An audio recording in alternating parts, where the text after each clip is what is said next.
right, beautiful people. Hope you're having a great Tuesday. Big Rob, how you doing, sir? Yes, sir. Good. We got Big Rich in the building, Rashard Thrower in the building, Big Shot Ammunition. Of course, we had him on a year ago, a couple years ago. I don't know how long it's been. Well, we had him on talking about CPL, trying to increase awareness. Folks, be legit. Be legit out here. You know what I mean? You can get your CPL permit easy, and Rashard's trying to help you out. How you doing, bro? I'm doing better than I deserve, sir. How are you guys? Doing good. Blacknificent on this beautiful day. You're back at it with the CPL class. How often do you hold these classes? I do them usually once a month on a Sunday, majority on the Sunday, because that's usually the time that people have the most free time.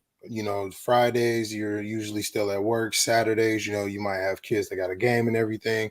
And Sundays, you might end up being at church, but some people might still end up having, to work a third shift or whatever the case may be. But usually Sundays are the most free day that most people have. So that's why I usually do one class a month. I used to do two, but the range that I'm renting out of at the current moment, I was kind of monopolizing the classes, so they wanted to structure it down to once a month.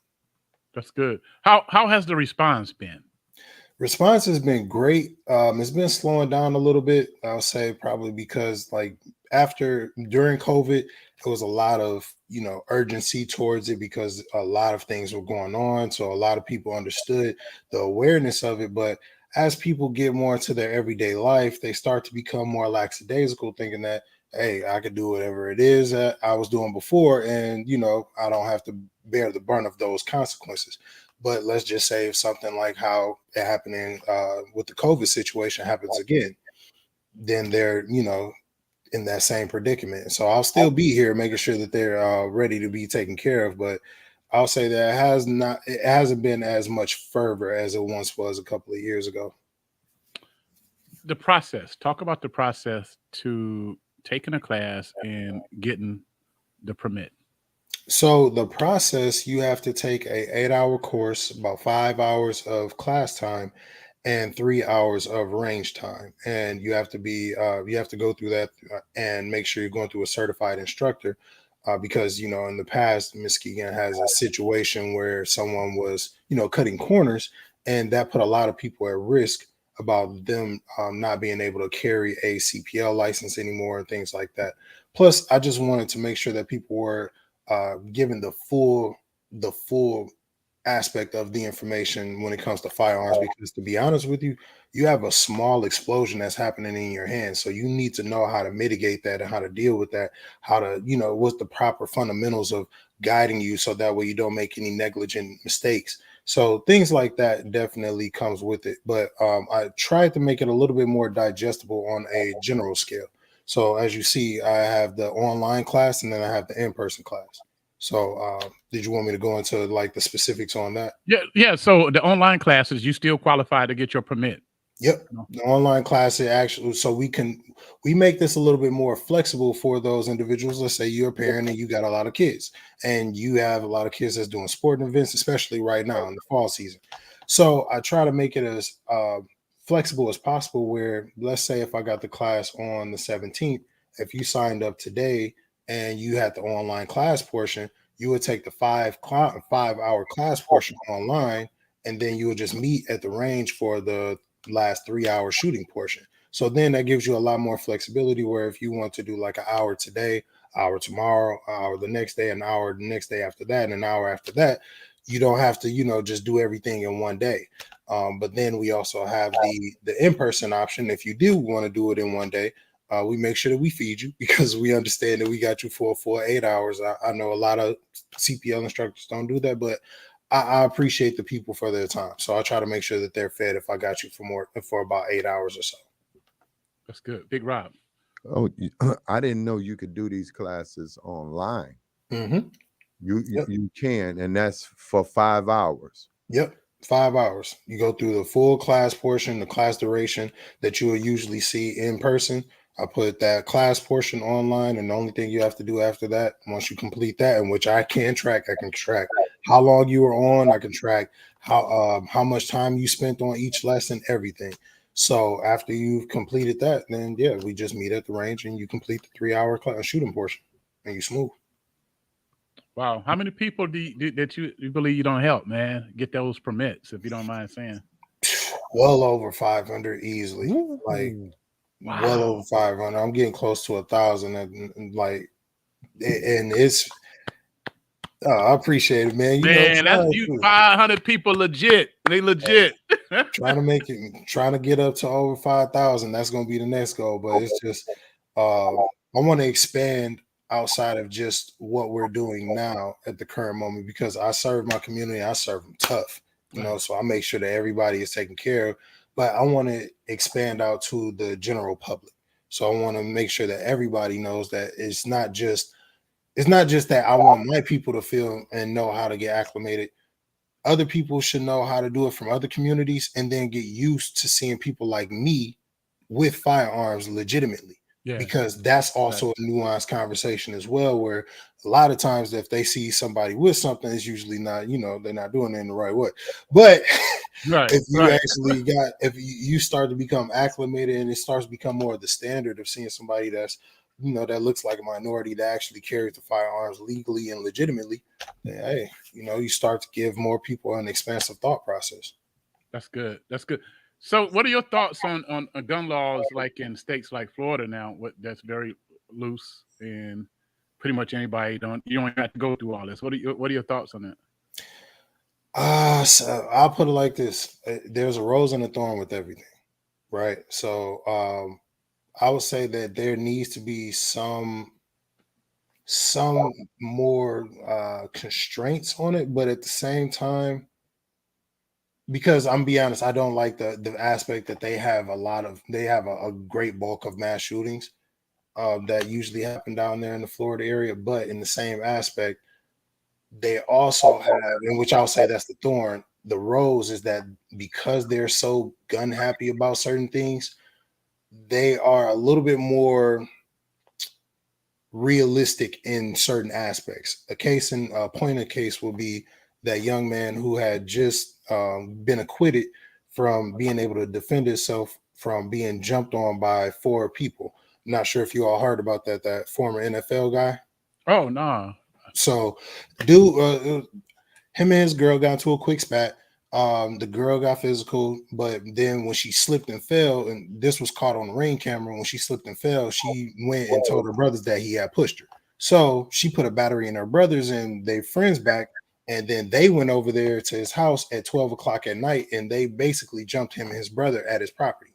So he went in the house, and when he saw that two of the people had 2 guns on them, he went back in the house, grabbed his firearm, and then he let loose on them. He killed one, shot another, but the prosecutor actually charged him for murder and just basically throwing the book at him. But the Floridians looked at it and was like, "Nah, you came to my house at 12 o'clock at night. It was 4 of y'all. All y'all got on black hoodies, and you got 2 guns on you. Like what? What? At which point am I not supposed to shoot? Like what's going on here?"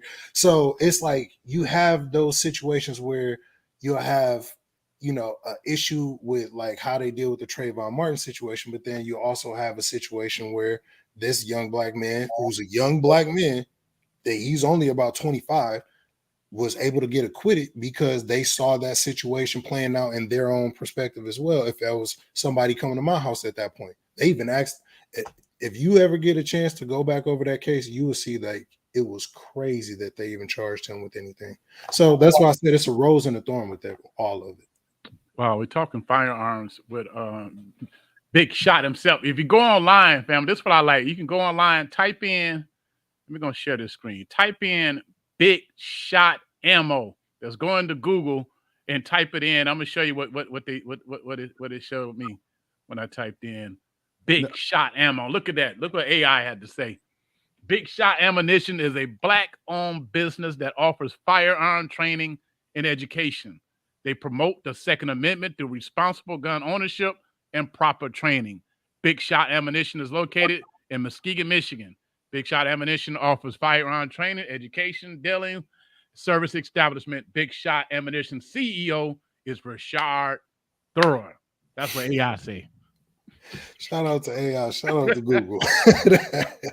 I like that. That sounds smooth. I like Yeah, that. and they got and then you type your name and they got a lot of stuff there. They got your YouTube channel, of course, your website, and pictures of people who have been through your classes. Man, you're doing a lot in a short time, man. You've been doing it, bro. Yeah, I'm trying to, man. I'm trying to just, blur the lines between where people may have felt uncomfortable and trying to get people more acclimated and used to seeing everybody with firearms so that way we can all protect ourselves. But the Now bigger thing, you're offering okay. classes free Yep. for women. Let's talk about that. Oh, yes. So I have this class in which I either usually do like a semi-annual or annual discounted or free class for women. This is going to happen in December. So right now we are looking for sponsorship. So anybody that want to sponsor, help, get these uh, costs, cut some costs on that, then that would be greatly appreciated. But we want to make sure that we get the general public out there for the women that need to get that extra layer of protection because to be honest with you, ladies, we already know there's a disparity of force between men and women. I have a deeper bone density. I have more muscles and everything like that. And for you to be able to go out and do whatever you want to do, being able to, if you want to run the Myers at 11 o'clock at night, if you want to be able to go and have fun with your friends, you should be able to, right? Without having the fear of getting your life snatched away. So this gives you a good free option to be able to take the class, get trained by some of the best teachers out here possible.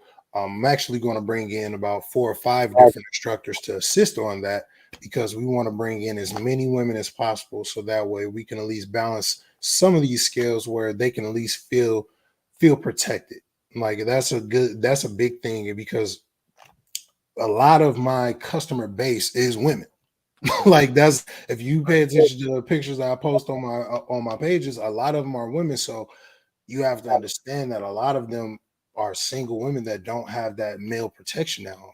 Like me, my girl knows that you ain't coming in this house and not dealing with me. You know what I'm saying? Like she knows that she got a bodyguard here that's sitting there with an AK-47 right by the bed. But as far as the general standard for the ladies, that's not the situation. So you got a lot of people that don't know how to protect themselves, how to even look and scale a house, how to put themselves in the mind of an intruder, so that way they can really look and just cover all the corners around their house. You know what I'm saying? Look at all the windows. Like I remember I told one lady, it was like something as simple as look at your basement window, the one that's about that big. You might not think much of it, but as far as a man, we gonna think a lot of it because we know, all right, all it takes is somebody to take a little quick hammer or the little part of their foot, break that mug, and they can shimmy on down. Wow. There you go. Doing some good advice there.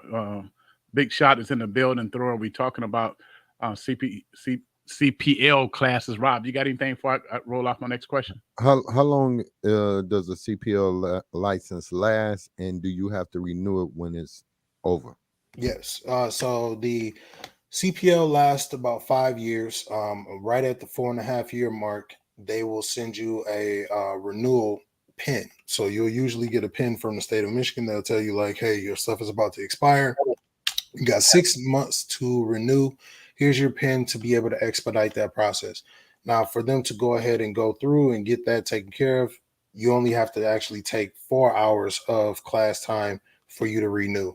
And it's like 3 hours, if I'm not mistaken, it's 3 hours of class portion and 1 hour range time. So that way you could just be updated and acclimated with the new updates on the firearm laws. Like, for example, an update that'll be coming in March of 2024. If you're a CPL holder and there's another CPL holder, what we used to be able to do is that if my friend, let's say if PA is my friend and we both own CPLs, I could sell him a firearm and then just write out RI-60 for him, and then it's pretty much done. And all you got to do is take it down to the police station. So it's pretty much an easy, free and clear thing. Now you have to go through a gun dealer to run the background check. So they don't just allow you to go ahead and just do it from, CPL to CPL holder or anything like that. You actually have to go through a dealer like me to have them run a NICS background check. And then after that, you'll be acclimated. So it's stuff like that, nuances like that you will have to come into class for your renewal and get updated on the new firearm laws and stuff.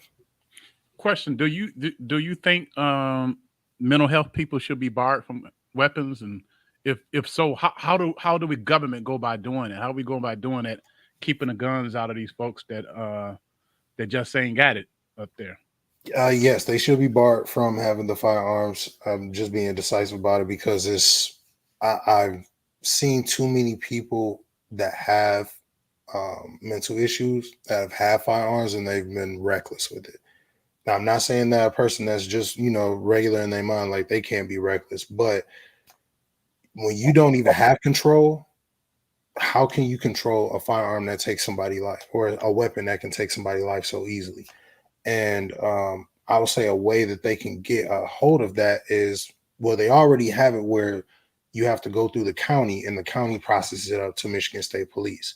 So you should actually have a directory, or at least like a log of individuals who've had some type of mental health issues in the past and things of that nature. So that way they can negate them from being able to get firearms. Now, that might be contrary to what a lot of 2A, in which that Second Amendment supporters might think. A lot of 2A members think that, hey, everybody should be able to get a firearm. I don't think that a person who cannot control their own mental stability and their own feelings on that level, on that front, should be able to deal with the firearm. It's too risky. You just gave a reasonable explanation. Why do you think this country is so divided? Why we can't agree on that part? I'm a car. I've had my CPL for ever since it became legal. Even before it became legal, I had it. You know what I mean? This is, so I agree that you have a right to bear arms, but I also agree to these stipulations. Why this country can't agree on this issue? Because it's that once you give them an inch, you take a mile. That's really the main thing, is that whenever you start to give in a little bit, they start to chip away at more, and then at more, and then at more, and then at more. And what the 2A community doesn't want is that you're already getting banned on a lot of different things. Like, I have to be strategic on how I post on social media. I can't post my regular content as I would like to, because I will either be shadow banned or it's against policy. So there's a lot of things that kind of play against the 2A community already. But then when you end up taking on the extra parts of people want to take away this, like, for example, they want to take away the stock, like the stock. It makes it it really just helps stabilize your brace, like the stabilizing brace. They want to get rid of that. It's simple stuff like that you'd be like, why? Like, it was made because a handicapped U.S. Army wasn't able to deal with the AK and the AR-15, or deal with some of his firearms with two hands anymore, because he had one of his hands was blown off. So the stabilizer was good for one hand. They take it and then they make it into something that's nefarious. And then after that, now you like, all right, we need to ban them. So it's like it's like this. You take that inch and then they go from that inch, and then it keeps going forward. And the 2A community just doesn't want it to be like another California situation, or like how it is in New York, where a lot of people can't get firearms legitimately. Even when you get them, you got to go through so much red tape, and then you can't even really protect yourself or your family. And then if you do protect yourself and your family, you still held to a deeper account than a criminal. Right. Rob, we got some comments, man. Can you take some of these comments? The first one. Yes. Viola Thomas says, continues blessings. Thank you, man. Ray, I think that's what it's saying. Yes. I'm glad I came across this live. I'm definitely signing up. Shout out to Ms. Ray. I know Ms. Ray.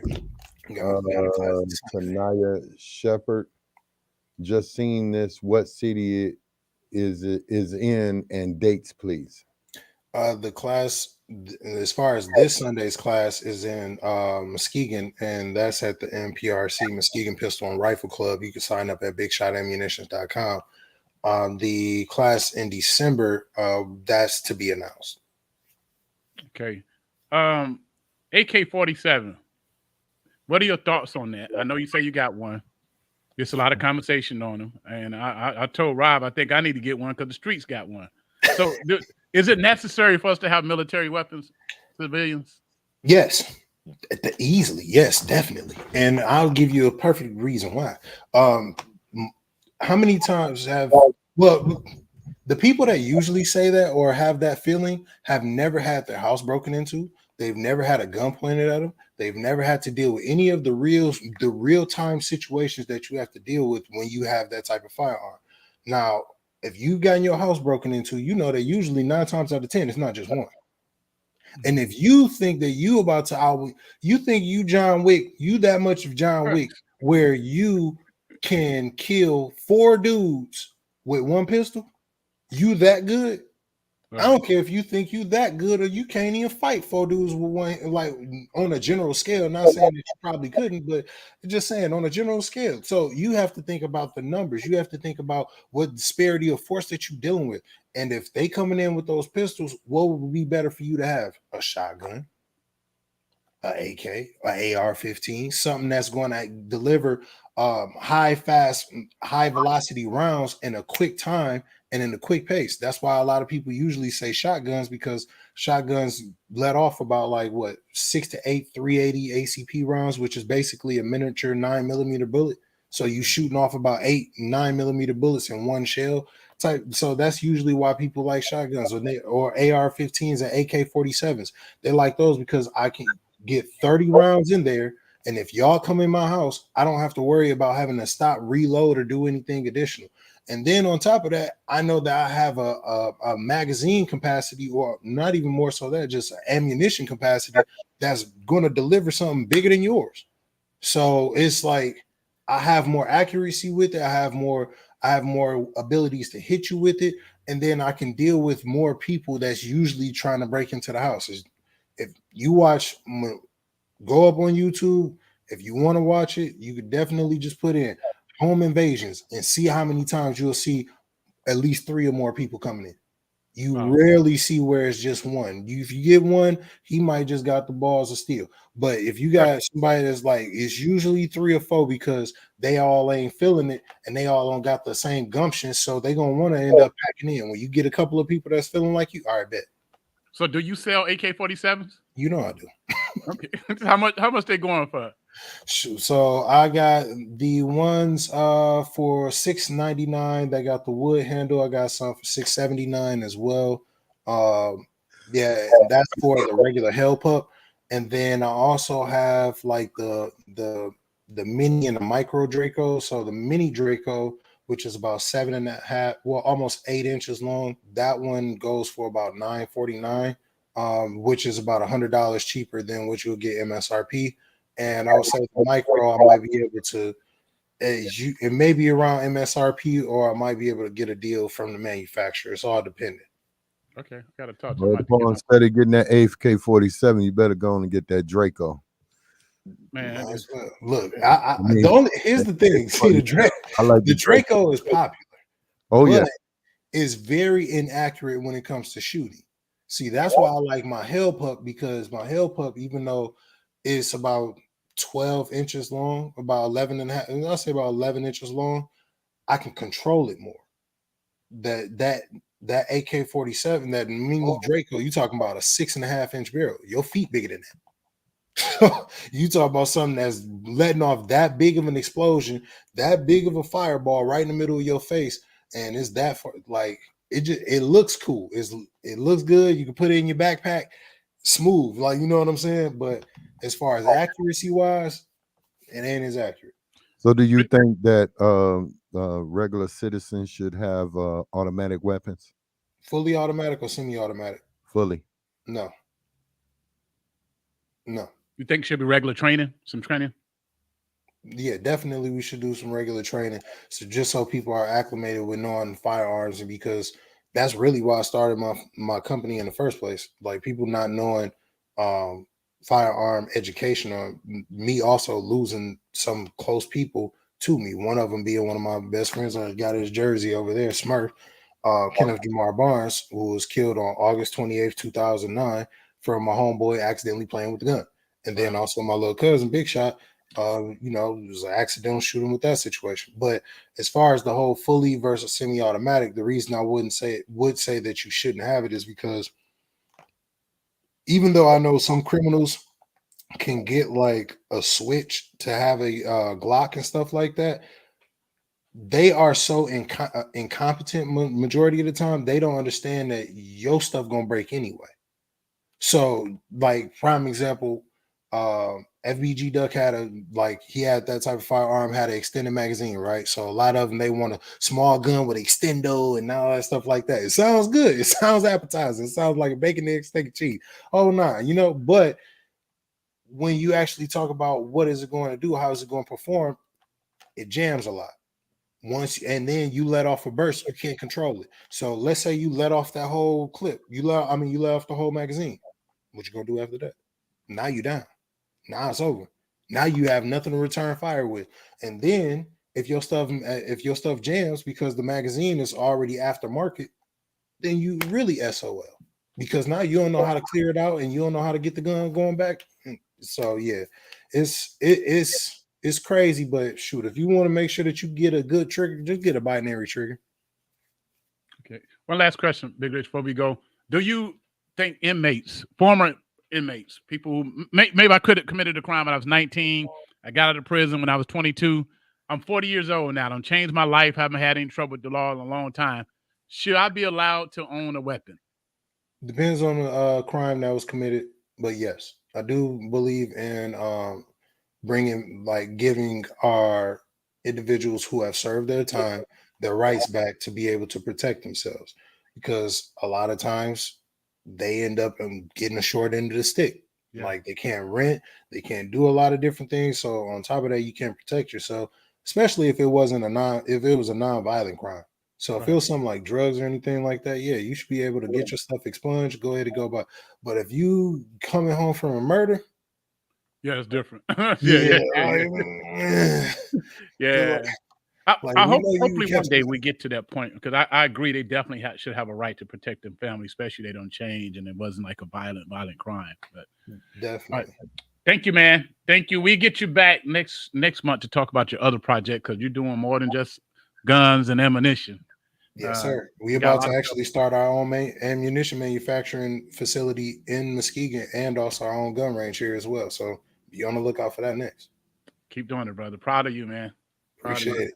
Tell mom and daddy I say hello. Most definitely will. Appreciate y'all. All right. Take care.